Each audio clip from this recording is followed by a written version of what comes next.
We last ended with the failed Bay of Pigs invasion, and while not necessarily a cause and effect, we're going to see the Cuban Missile Crisis coming soon thereafter.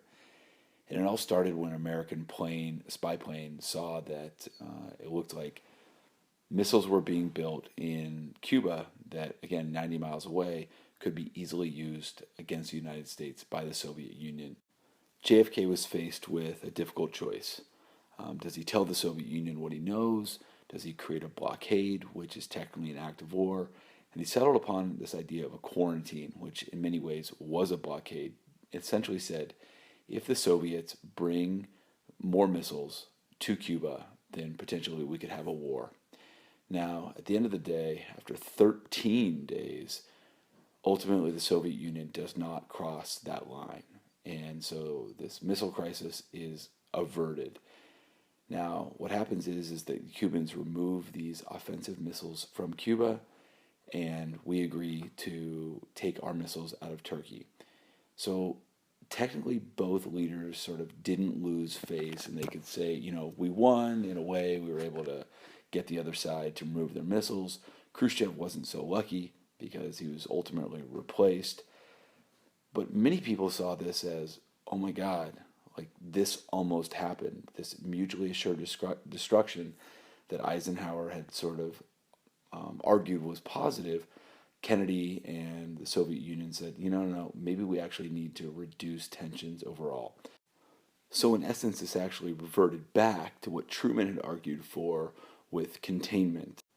So JFK is actually going to search more for coexistence with the Soviet Union than somebody like Eisenhower did.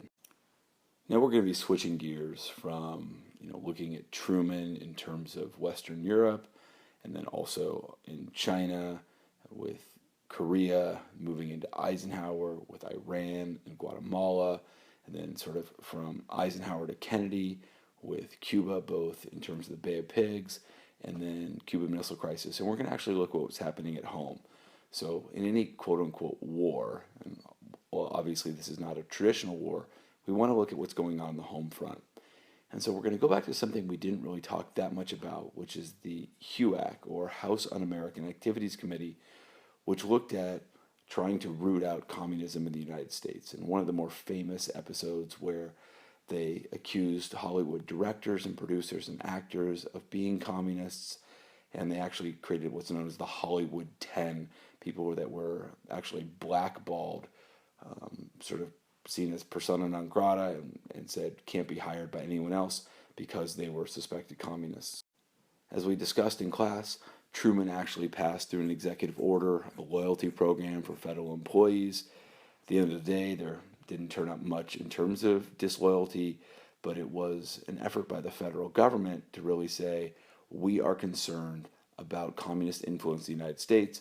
Truman said, sort of almost apologizing, I did this only because I didn't want the FBI to conduct a real witch hunt, like we saw, obviously way back in the Salem witch trials, or even like we saw after Haymarket.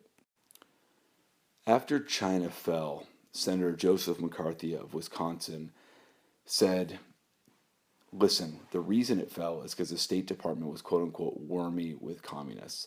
And at Wheeling, West Virginia, he said, I have 205 names of known communists working for the State Department.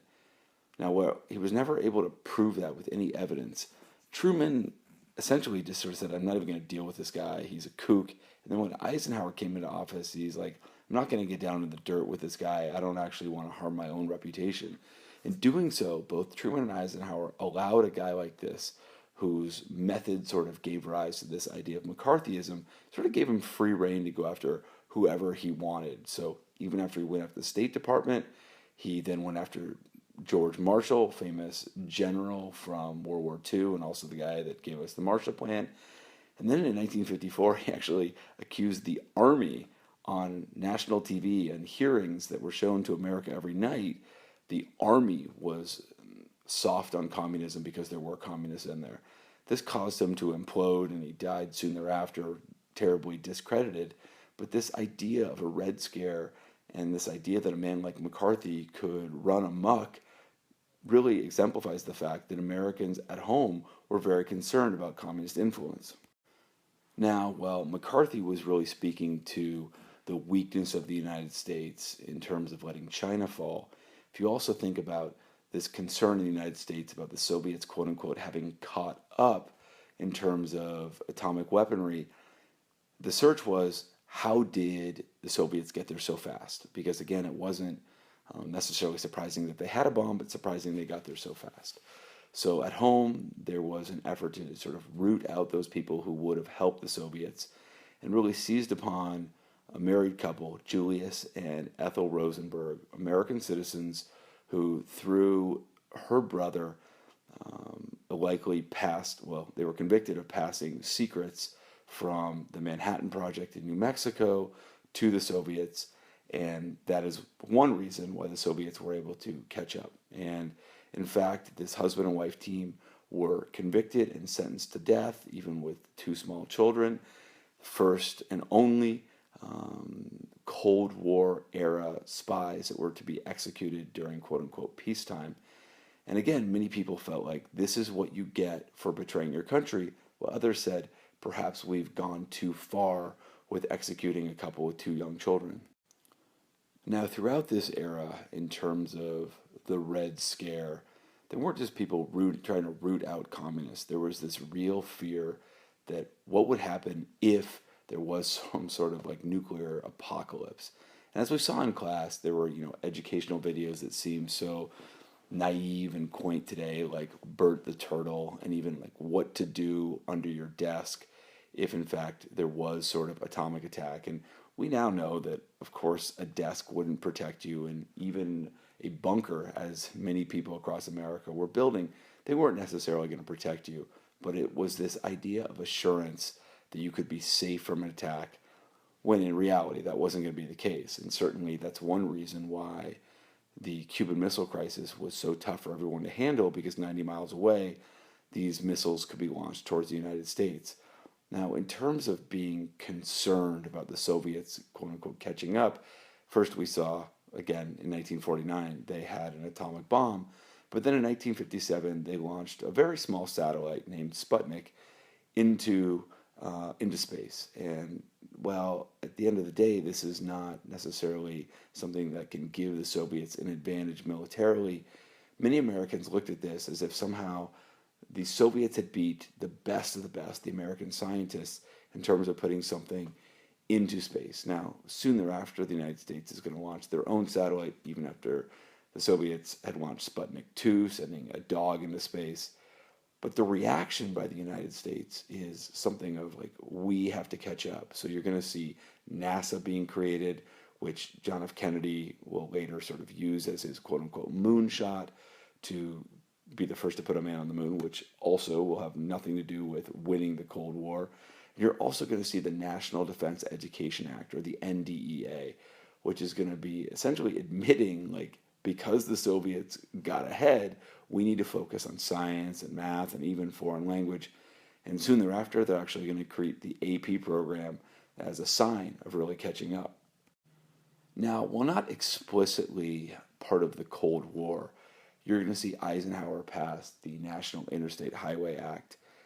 And while this is going to be sort of an admission that we're now living in much more of a car culture, and really the death to railroads and the death to inner cities and even death to the environment, it also goes back in some ways to that sort of Henry Clay idea after the War of 1812, where he said, we really couldn't move people around that well during this war. We need to have an American system. And while that American system was never fully supported by the government, in this case, it is sort of this, American system 2.0 or 3.0 is going to be, in case of an attack, could we move people around the country very quickly? Now, in summary, it's sort of hard to necessarily call this early Cold War one continuous narrative. So let's just briefly go back over it. If you're going to look at Truman, you can look at Truman's efforts in Western Europe, all the way from receiving Kennan's long telegram from Moscow to putting it in play with the Truman Doctrine in Greece and Turkey, moving into sort of a bigger Truman Doctrine with the Marshall Plan, in conjunction with the 11-month success in the Berlin airlift, leading to involvement in NATO. So sort of seeing that as the first chapter. The second chapter seeing the atomic bomb by the Soviet Union, the quote unquote loss of China, going into the Korean War, and not really getting all that necessarily the United States under the UN auspices could. So, sort of seeing that in terms of Truman, some definite successes in Western Europe, and also some struggles in Asia. And then, of course, you move from Truman to Eisenhower, from Democrat to Republican, and going to change from that sort of overall containment to something that's less costly than containment, getting a better bang for your buck, and generally a different philosophy. Not going to try to, you know, beat the Soviets to where they might be, as is containment, but to remove people that may or may not be communist, really in the United States' best interest. So, of course, we're going to see Iran and Guatemala, and then the failure in Cuba with the Bay of Pigs, which really is a transition between Eisenhower and Kennedy, and then obviously the Cuban Missile Crisis. And then, sort of, as this whole narrative is going from really the late 1940s all the way through the 50s, you're going to see efforts to root out communists with HUAC, with loyalty oaths, and even in terms of the Rosenbergs, while you're also going to see an effort to catch up, as you see with Sputnik, and even this national infrastructure like you're going to see with national highways.